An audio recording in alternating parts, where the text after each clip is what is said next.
Baiklah, pada kesempatan kali ini saya akan menjelaskan atau memberi jawaban dan memberi ringkasan tentang materi yang telah diberikan dari dosen saya. Pertama-tama perkenalkan, nama saya Tasya Monika Dilasari, NIM saya 19101898, kelas manajemen A2 pagi, Makul MPI, dosen Adi Mursalin SEMM. Kali ini saya akan memberikan ringkasan materi tentang karakteristik bisnis internasional. Pengertian bisnis internasional adalah bisnis internasional merupakan bisnis yang kegiatan-kegiatannya melewati batas-batas negara. Definisi ini tidak hanya termasuk perdagangan internasional dan manufakturan di luar negeri, tetapi juga industri jasa yang berkembang di bidang-bidang seperti transformasi, pariwisata, perbankan, periklanan, konstruksi, perdagangan eceran, perdagangan besar, dan komunikasi massa. Kita ke perbedaan bisnis internasional dengan bisnis domestik. Bisnis domestik adalah aktivitas bisnis yang secara nyata ditunjukkan pada aktivitas bisnis dalam negeri. Suatu perusahaan yang bercimpung dalam pemasaran domestik mungkin melakukan hal ini secara sadar sebagai strategis yang dipilih, atau mungkin secara tidak sadar saat memfokuskan pada dasar domestik dengan menggunakan menghindari tantangan belajar cara memasarkan ke luar negeri. Sedangkan bisnis internasional bertindak lebih jauh dari bisnis domestik, bukan sekedar pemasaran ekspor, tetapi juga lebih jauh terlibat dalam lingkungan pemasaran dalam negara tempat perusahaan tadi melakukan bisnis. Nah, lanjut sejarah singkat bisnis internasional. Sebelum Masehi, perdagangan Fenisia dan Yunani mengenali wakil-wakil ke luar negeri untuk menjual barang-barang mereka. Tahun 1600, British East India Company, sebuah perusahaan dagang yang baru dibentuk, mendirikan cabang-cabang di luar negeri di seluruh Asia. Pada saat yang sama, sejumlah perusahaan Belanda yang dibentuk pada tahun 1590 membuka rute perjalanan ke timur, bergabung untuk membentuk Dutch East India Company dan juga membuka kantor-kantor cabang di Asia. Nah, dalam bisnis internasional terdapat beberapa aktivitas pokok yang menjadi ciri penting yang terjadi dalam bisnis internasional di berbagai negara, yaitu yang pertama, visible trades atau perdagangan barang-barang yang berwujud. Yang kedua, invisible trade, service export and import, perdagangan dalam jasa bank, travel, outing. Nah, bagaimana dengan esensi bisnis internasional? Sasarannya yang pertama adalah pencarian kebutuhan pelanggan global, lebih baik dalam kompetisi. Yang ketiga, perorganisasi aktivitas-aktivitas bisnis. Yang keempat, kendala-kendala lingkungan global. Tindakan penyesuaian. Melakukan riset pemasaran dengan menganalisakan segmen pasar serta berupaya similaritas dan perbedaan-perbedaan untuk seluruh negara. Yang kedua, mendapatkan produk, jasa, dan elemen bauran pemasaran untuk memuaskan kebutuhan pelanggan. Yang ketiga, memuaskan kebutuhan teknologi, fabrikasi, inflasi dari biaya dan harga, serta mengembangkan bisnis data informasi pelanggan global, seluruh distribusi dan logistik. Nah, pentingnya memahami bisnis internasional, yaitu banyak organisasi besar telah melakukan organisasi di tingkat internasional dan dipengaruhi oleh ekonomi global, sehingga perlu pemahaman atau hal guna mengembangkan peluang karir dan melakukan interaksi yang efektif dengan manajer. Tujuan dan manfaat bisnis internasional tersendiri, yaitu kegiatan yang berdasarkan bisnis internasional atau BI berorientasi pada manajemen.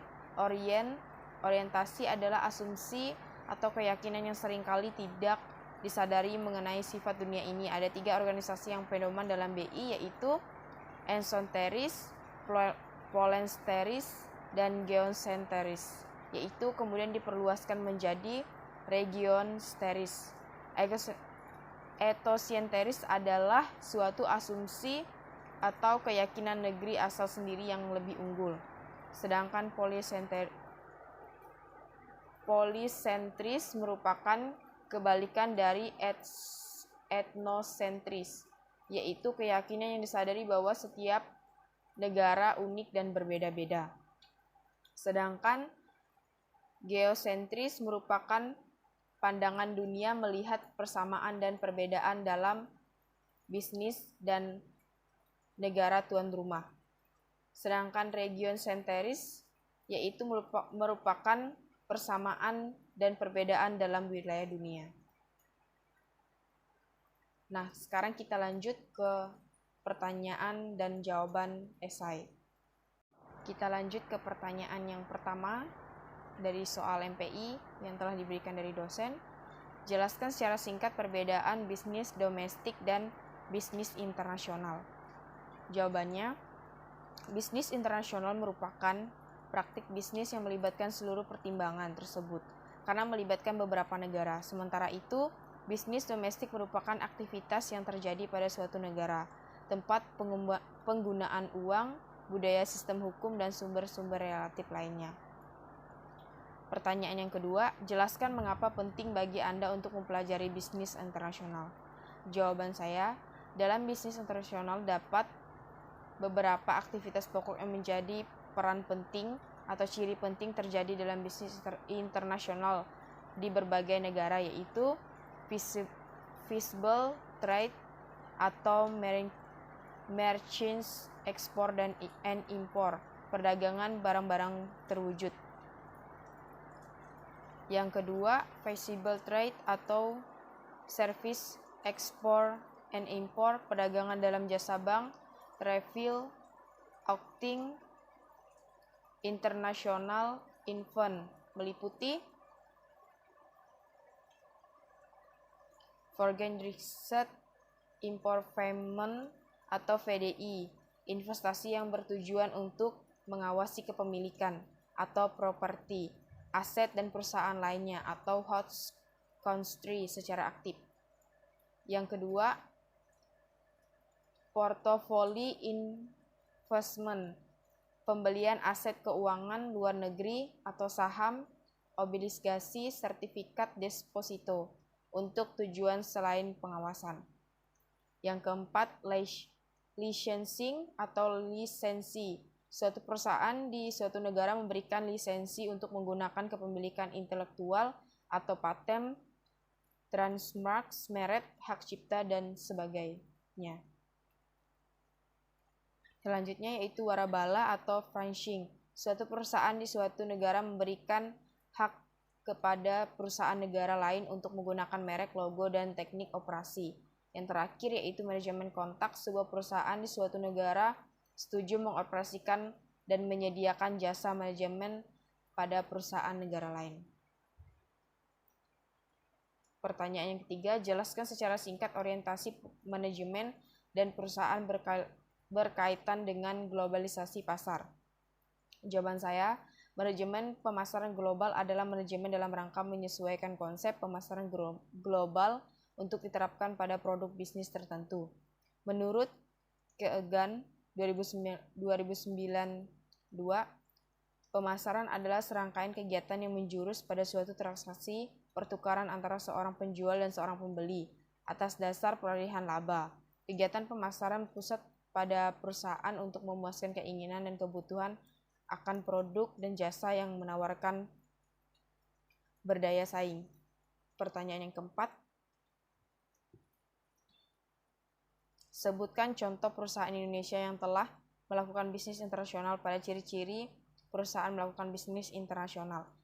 Jawaban saya, ciri-ciri perusahaan PMN berbeda dengan perusahaan lainnya dalam beberapa aspek, terlebih dengan ruang lingkupnya yang mencakup banyak benua, maka perusahaan ini memiliki karakteristik tersendiri. Beberapa ciri-cirinya adalah kegiatan indecom, memiliki manajemen, memiliki kontrol, dan memiliki sistem model Ventura.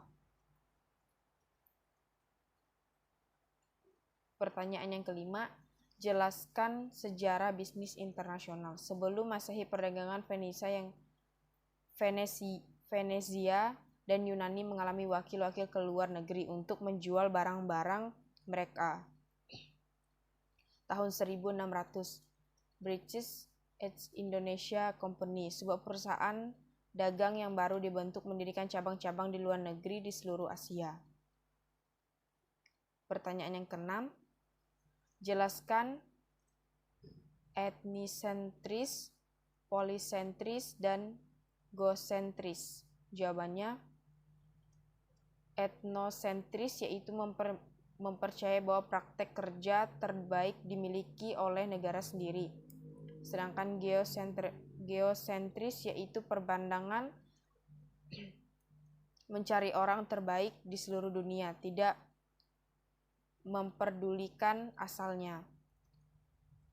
Sedangkan polisentris adalah mencari karyawan berasal dari negara tuan rumah yang dianggap layak. Nah, sekian dari ringkasan dan jawaban saya yang telah saya berikan melalui materi ini. Saya ucapkan terima kasih atas kesempatannya.